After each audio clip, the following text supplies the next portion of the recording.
sobre esse cenário de recursos ali de mais de 300 bilhões de reais em despesas do governo fora da meta fiscal e o contexto em que a gente encontra as contas públicas no Brasil. Vamos conversar com Rafael Prado, consultor da GO Associados, já na tela conosco. Rafael, muito boa noite, bem-vindo ao CNN Prime Time. Acho que a primeira questão que fica é se é legítimo ou não fazer uso desse mecanismo para uma situação como a calamidade do Rio Grande do Sul. Me parece que é uma justificativa aceitável diante de uma catástrofe como aquelas, históricas, sem precedentes recentes. Mas, na sua avaliação, esse tipo de mecanismo tem sido usado com abuso? Muito boa noite mais uma vez. Boa noite, Yuri. Boa noite a todos que nos acompanham.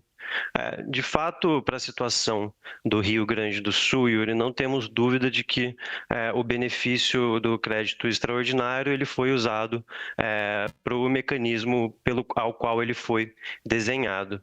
Agora, o que o governo não pode toda vez que precisa aprovar uma nova medida, ele recorrer ao STF e solicitar a abertura de crédito extraordinário.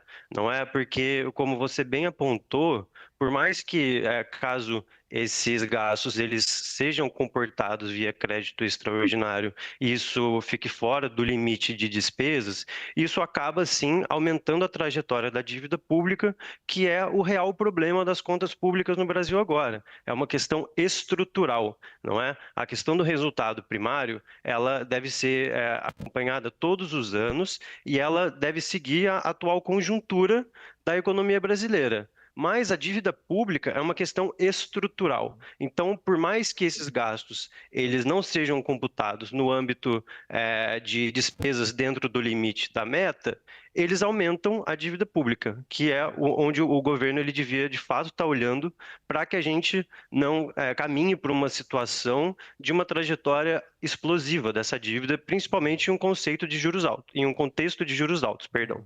Pois é, e aí nesse ponto, Rafael, que você nos coloca, né, o uso dos créditos extraordinários fora da meta, e como você disse, impactam de fato, concretamente, a trajetória da dívida pública, o que transcende mandatos, isso acaba tornando a importância de se cumprir a meta fiscal menos importante, o quanto que mantém-se o valor de se cumprir a meta, até porque há mecanismos legais que exigem o cumprimento da meta, mas na prática ela acaba perdendo relevância para a avaliação do cenário das contas públicas.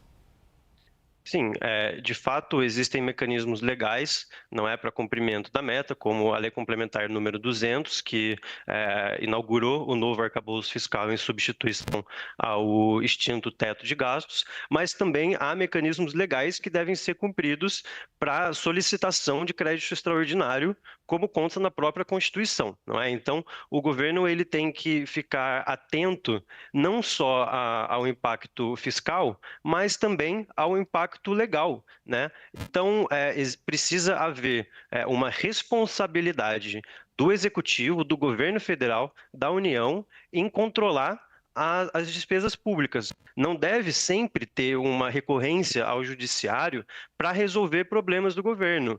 E uma coisa que é muito importante é que a gente respeite, que o governo respeite, de fato, o arcabouço fiscal sem recorrer a créditos extraordinários em situações que não são de calamidade, de emergência. Então, respondendo diretamente a sua pergunta, eu acredito que sim, isso é um impacto muito negativo para a credibilidade, não é? E, mais uma vez, essa credibilidade sendo afetada, isso afeta a formação de expectativas na economia, não é?